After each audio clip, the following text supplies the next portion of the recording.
ولا أجل ممدود. أما بعد، فقد قال الله الحكيم في محكم كتابه الكريم: أعوذ بالله من الشيطان الرجيم. ولا تكونوا كالذين نسوا الله فأنساهم أنفسهم أولئك هم الفاسقون. صدق الله العلي العظيم. صلوات اللهم صل. For the love of our beloved Prophet and his beloved progeny, a second loud salawat.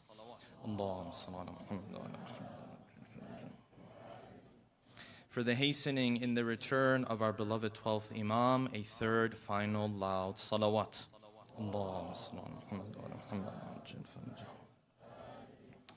It's an honor to be again here with our dear brothers and sisters from this community. I pray that inshallah what we go through over the following 10 nights is of benefit to our dear audience as well as to the speaker himself. A big thanks before I begin to the dear brothers and sisters who have worked very hard leading up to this ashra, and I'm sure will be working very hard as we go through this ashra to make these majalis possible for us, for them, for their families, for all of those who work behind the scenes to make these majalis as well as other majalis possible for us. Another loud salawat.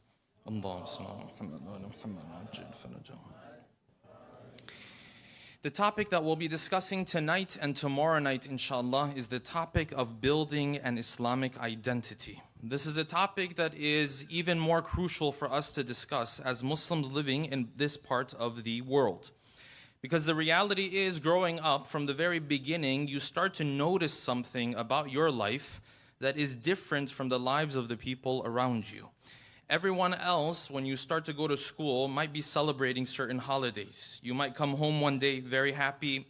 You tell your baba, you tell your mom, everyone's celebrating Christmas. They tell you, no, this is not something that we celebrate. From a very young age, you notice that you're doing things very differently in your household.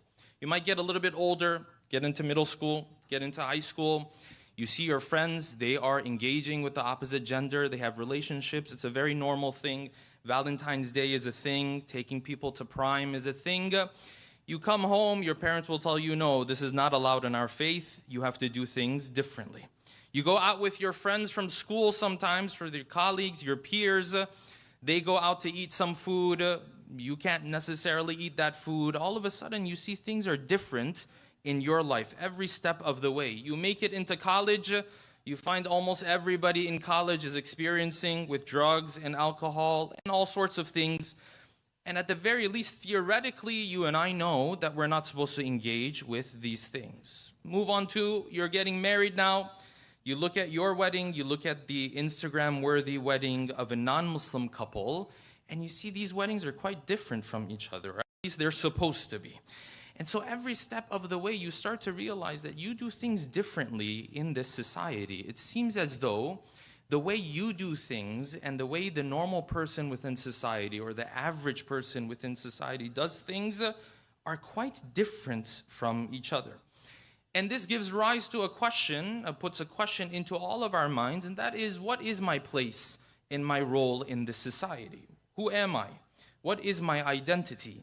Because clearly, I'm not just one of the members of this society. Clearly, I do things differently compared to the way they do things. They're living their lives one way, I'm living my life a different way. Who am I? What is my identity? What is my place within society? So you ask yourself that question, and you start to realize the answer to that question is far more complex and complicated than you thought. Because in reality, when you look at your own life, you realize that you identify in a multitude of different ways. Sometimes you identify based on your ethnicity. You might say, I'm Arab, I'm Iranian, I'm Pakistani, whatever the case might be. Sometimes you identify based on your career. I'm a doctor, I'm a lawyer, I'm this, I'm that. Sometimes you identify based on your last name. Some last names are so well known, it's an identity in and of itself. Sometimes you identify based on where you grew up. You say, I'm American, I'm Canadian, I'm this, I'm that, and all these other sorts of identities that you can think of. But at the end of the day, which one of these are you? Am I Muslim? Am I an American Muslim? Am I Muslim American? How do I identify? What is my identity? And the reason why this discussion is so crucial to us is because your identity and your conduct and your behavior are always tied to one another. Anytime you want to see how someone is acting in life, it has to do with how they see themselves. It has to do with how they identify, what they consider to be their identity. Therefore, it is crucial for us tonight and tomorrow night to take some time to understand who am I, what does Islam say about my identity, and that will in turn then determine for me how I'm going to live my life. And in order to delve into this topic, we'll pose the following questions. Number one, how is the conduct and the behavior of the human being always tied to his identity and the way he sees himself? Number two, what are the different ways that we identify? And if we have different ways that we identify, which one of them is the most foundational, the most crucial to who I am? Number three, how does the Quran speak of the identity of the human being and our origin story? Number four, how does Imam Ali speak of our origin and those moments when we used to be in the womb of our mother? Number five, what does the Quran mean and what is it talking about? When the Quran says, the one who forgets about God, he will forget who he is himself. And number six, and finally, how do the lines in Salatul Mayyit, this salat that we perform after everything in the life of a person is all set and done, how do these lines show us the true identity of the human being? Tonight, inshallah, we'll delve into these 6 questions with a loud salawat ala Muhammadin wa ali Muhammad.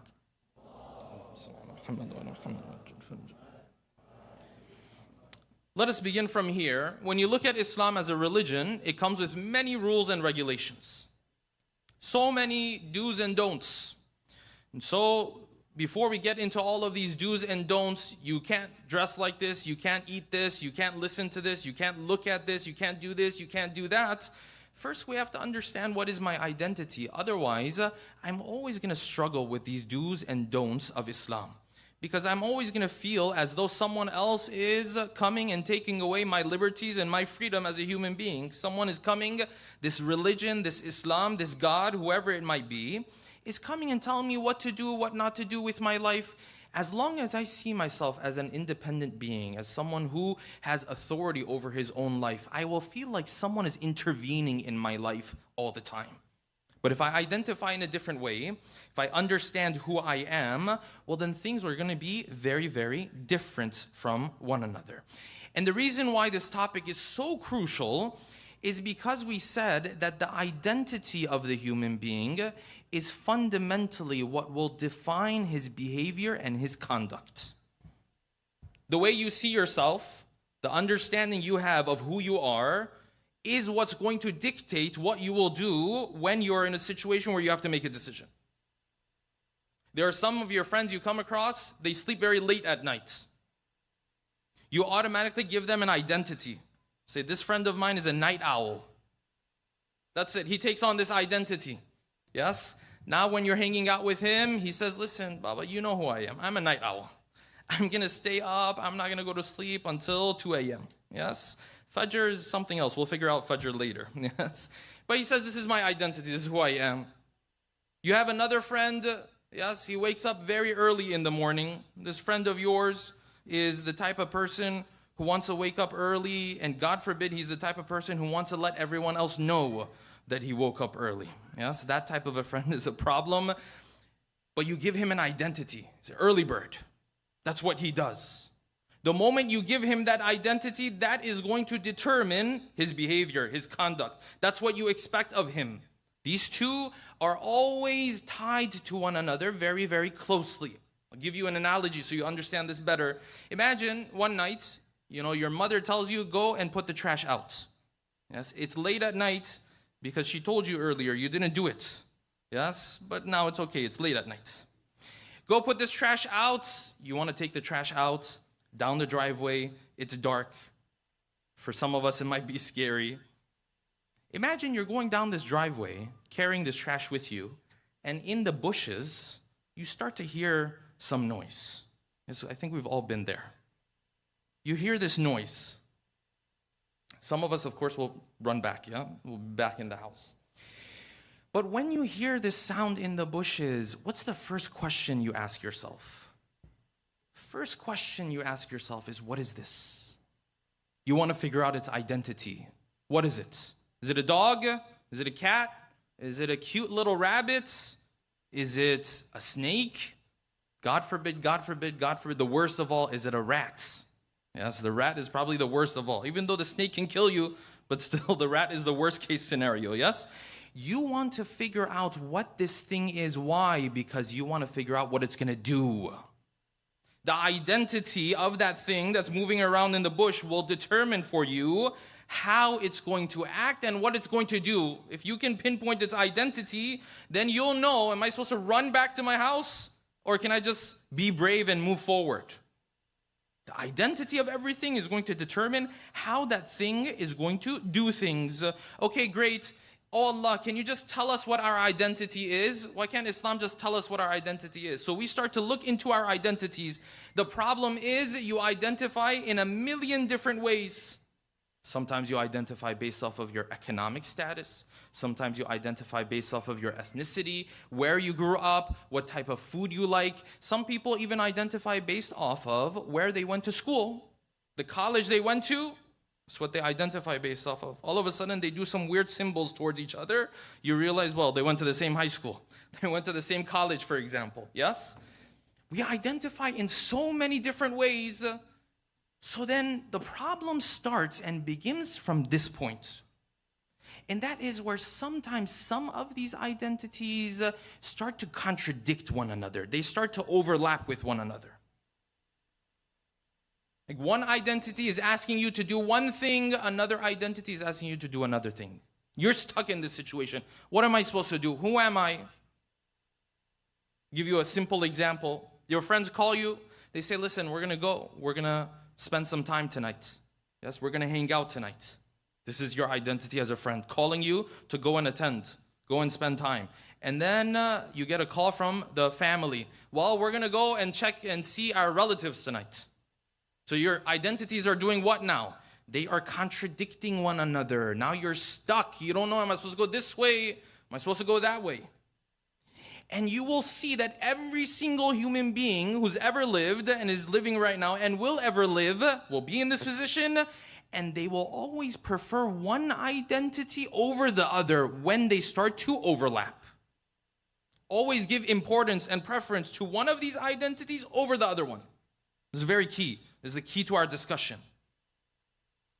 And he always gives preference to that identity that's more crucial and is closer to who he really is more foundational to who he is.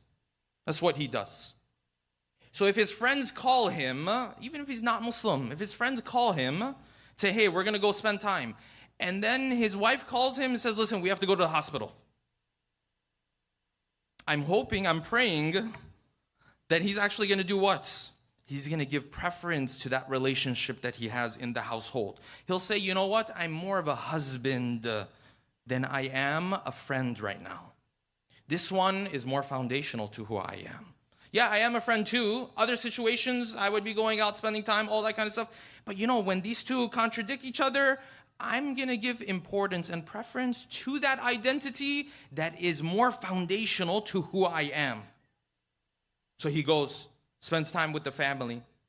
You switch this up. Sometimes his identity as a friend contradicts his identity as an employee of an organization or corporation. Yes? They call him into work, but then his friend calls him and says, listen, I need your time for this issue or that issue. Yes? This is contradicting with one another. He's being pulled from two different directions. And ideally, if he's the right friend for you, he will call back and say, listen, right now, I'm more of a friend than I am an employee. So I'll call into work and tell them I can't come because this is a very crucial moment in your life and you really need my help, and so on and so forth. Muslim or non-Muslim, your identities are always going to clash with each other. And when they clash, you always give preference to one of these identities over the other one. Yes, this is understood. This is very clear. And Islam expects the same thing from you and I. Islam says, listen, you have 100 different identities. Figure out which one of them is the most foundational to you. And then if they ever clash, never override the most foundational one. Never override that one. Don't take this one for granted. Never prefer anything over this one, because this one is the most foundational to who you are. This is what Islam wants from us. I can have a million different identities, no problem. If they ever clash with that most foundational identity, then Allah subhanahu wa ta'ala expects from us to give preference to that identity. Okay, wonderful. I get it. I understand. Let's move on. Ya Allah, what is my most foundational identity that if any other identity or role were to ever contradict it, I have to give preference to this one? This is where the discussion gets a little humbling. Yes? It's going to take a little bit of humility. So you knock on the door of the Quran. Can you tell us what our most foundational identity is? Who are we at our very core? And the Quran says, sure, I can tell you that. It's going to be a little humbling, but let me tell you what that is. You see, your most foundational identity, what really makes you who you are at your very core, is that you are a servant. Because the thing is, you don't own anything. Because you don't own anything, you don't have ownership over anything, you have to serve the one who gave you the stuff you have. And this is the difficult part, because you and I sit there and say, wait a second, excuse me, I think there's been some kind of a mistake. I kind of have my own life and I make my own decisions and I have a career and friends and all of this. I'm an independent being. So what do you mean servant this, servant that? Serve who? I have all these things in life. I own a house, I have a career, I own a car, I have this, I have that. And the Quran says, yeah, you know all that stuff you have, someone gave them to you. None of them belong to you. You have nothing to your name. You don't own anything. You say, but all this stuff I have a whole life. It says, yeah, but somebody else gave you all of that. You didn't have any of that. And so, because you don't have any ownership, you also don't have any authority over your own life. So what's my identity? The Quran will say, oh, your identity, yeah. Because you don't own anything, you have to go serve the one who owns everything in your life. This is how it works. Authority comes from ownership. If someone walks onto your lawn, you can turn around to them and say, listen, you need to leave my house right now. What gives you permission to tell them, go leave my house? It's the fact you own the house. Ownership. Okay, bismillah, the stuff in your life, the Quran will say, oh, you don't own any of them. Well, if I don't own any of them, well, then I have no authority over my life. That's your identity. You're like, no, but I don't think it works like that. I'm kind of an important person, you know? I sit, I talk, people listen, you know, I kind of have a little thing going for myself in my life. And the Quran says, listen, somebody else gave you all of that. You want me to demonstrate for you how you had nothing and then someone else gave you all of that? Let's go back to your origin story. Let's see where you came from. So you go to Surah Al-Tariq, verse 5 through 7. The Quran says, فَلْيَنْظُرِ الْإِنسَانَ مِمَّا خُلِقْ. The human being should think sometimes where he came from. You should take a little trip back, yes, in your history, and remember where you came from, because now you're acting like you own a bunch of stuff. You don't own anything.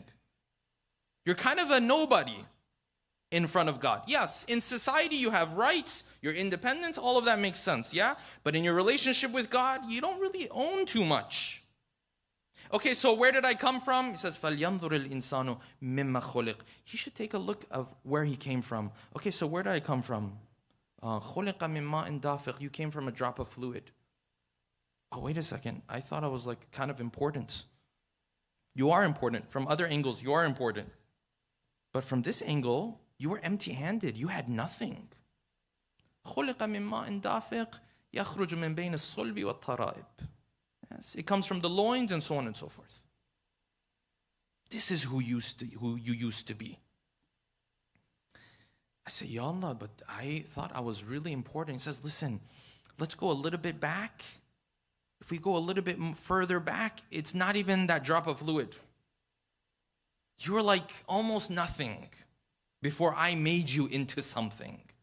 I was the one who made you who you are. Otherwise, on your own, you had nothing to your name. So then, Surah Al-Insan, which sometimes we refer to as Surah Al-Ata, has 3 beautiful verses. When you go home tonight, take a look at these 3 verses. Yes, Surah Al-Ata. The first 3 verses is all of our life in a nutshell, essentially. 3 verses. The first verse starts out like this. It says, هَلْ أَتَى عَلَى الْإِنسَانِ حِينٌ مِّنَ الدَّهْرِ لَمْ يَكُنْ شَيْئًا مَذْكُورًا. Does the human being not remember there was a time he wasn't even worthy of mention? That's who you used to be. Yes, now you're sitting here, you're a full-fledged human being with consciousness, intellect, so on and so forth, a whole life of your own, yes. But someone brought you this far. Someone else did all of this. So now your identity is to serve him. Nothing to your own name. Nothing from yourself. Your ears, your eyes, your consciousness, your intellect, your mind. All of this came from somewhere else. The Quran says, listen, you don't own any of these things. This is why the Quran says, Allah subhanahu wa ta'ala owns everything. وَأَنْتُمُ الْفُقَرَاءُ. You guys are empty-handed.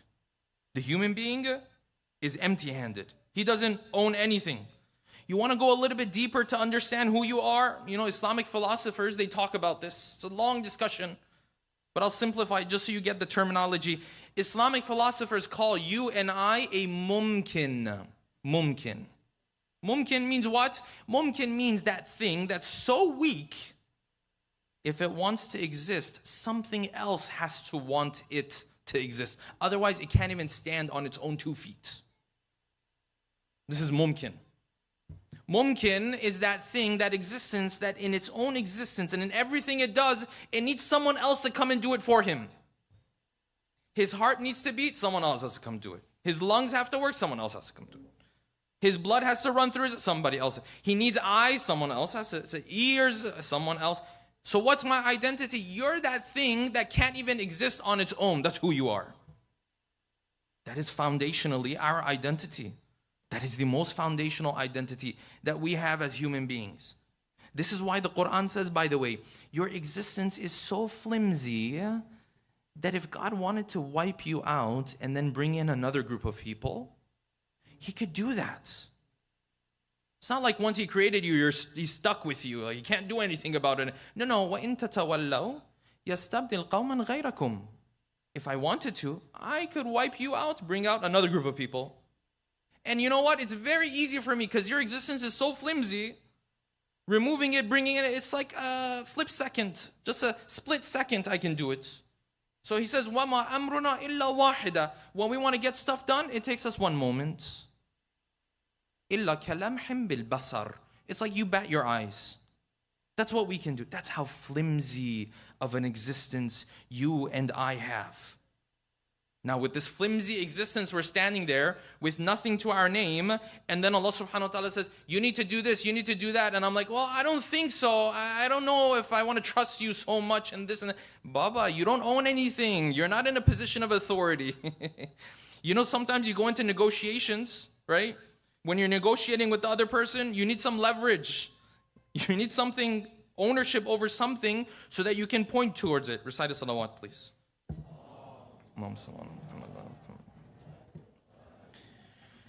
You need something you own so you can point towards it and say, oh, well, if you don't give us this, we own this. You're in a position of authority.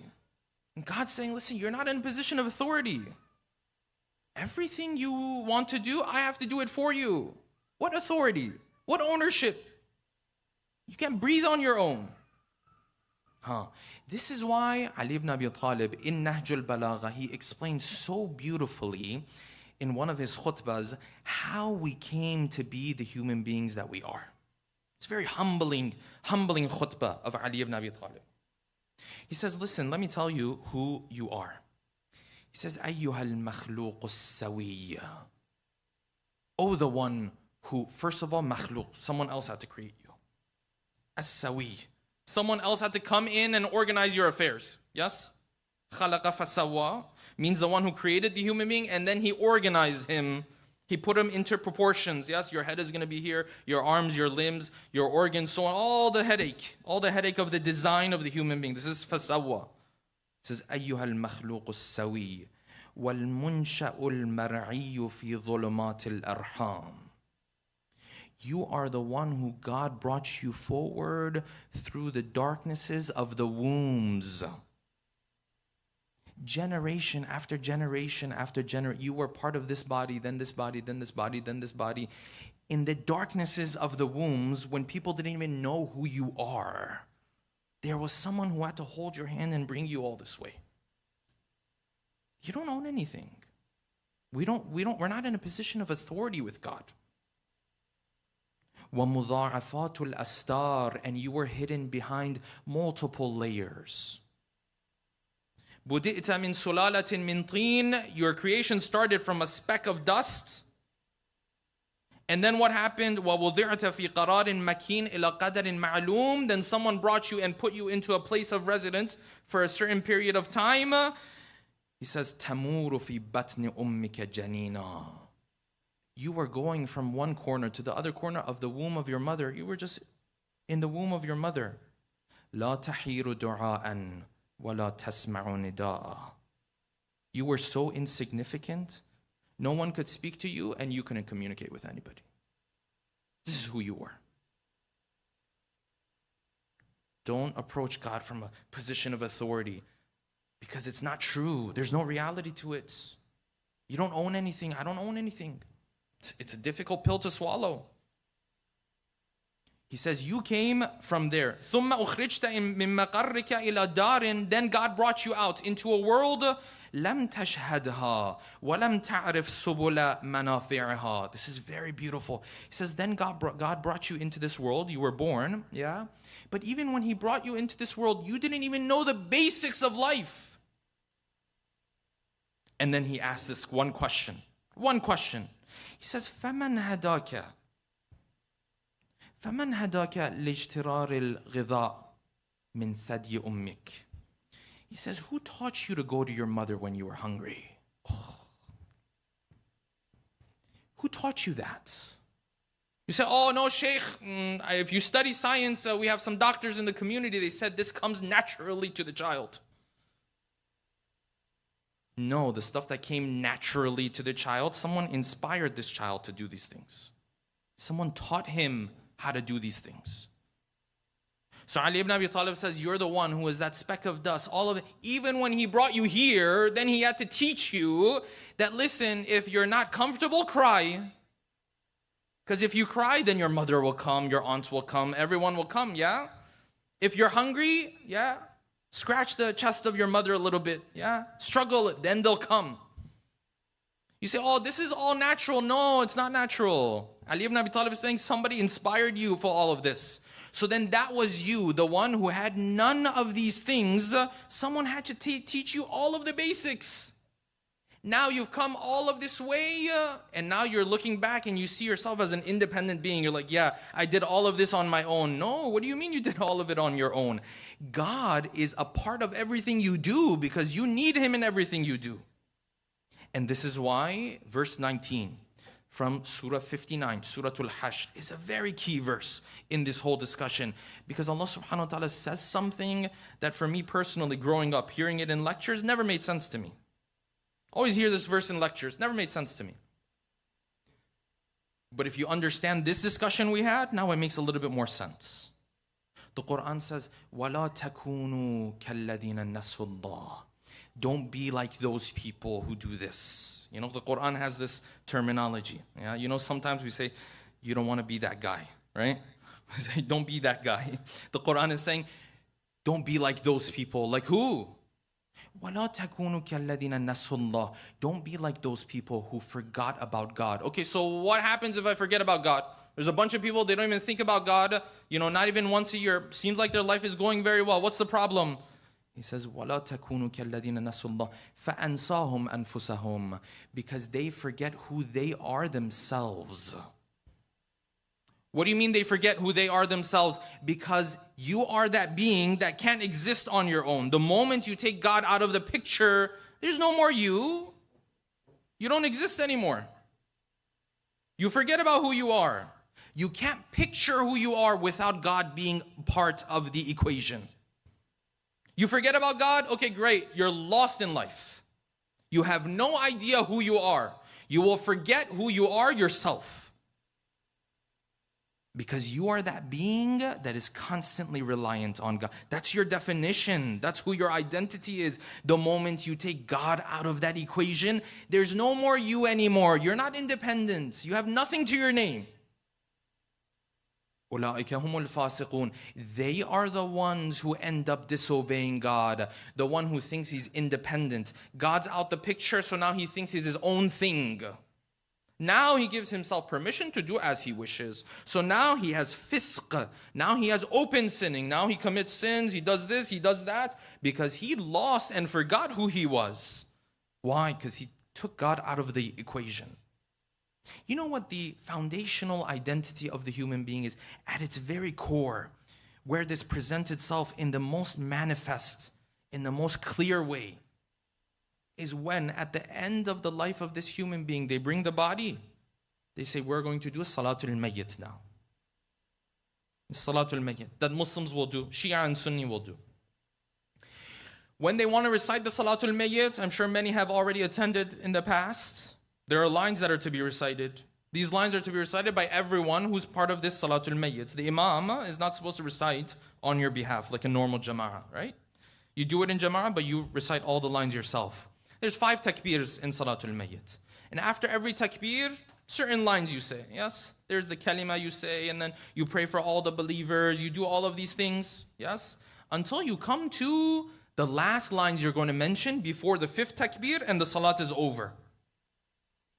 This last, between takbir 4 and 5, you're going to talk about this mayyit who's in front of you. All the other things are general stuff.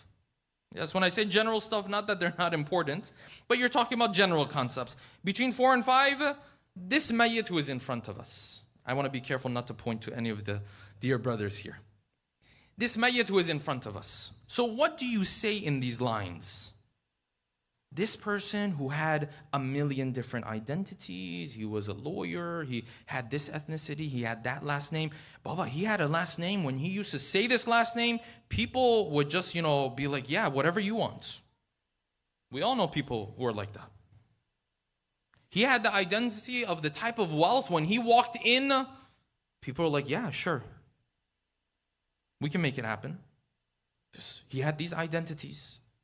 He had the identity of a certain class of society, all of these different identities. Okay, now everything is all said and done. And now we're going to talk about this mayyit, but look at how you talk about him to God. So you start, you say, Allahumma inna hadha al-musajja quddamana. Oh Allah, this one who's lying in front of us. Now you're going to refer to him, so you have to use his identity. Right? That's what identity is for, to point to things. Allahumma inna hadha al-musajja quddamana. Okay, so what is his identity?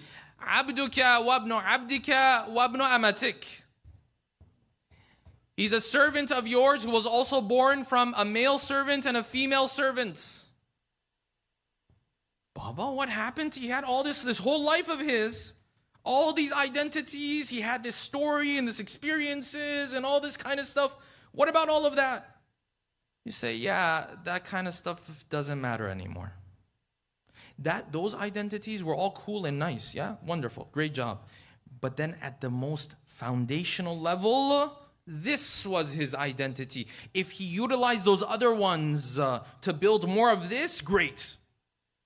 If he didn't, he just had those other identities, well, that's fine. They're not necessarily haram either, but it's fine.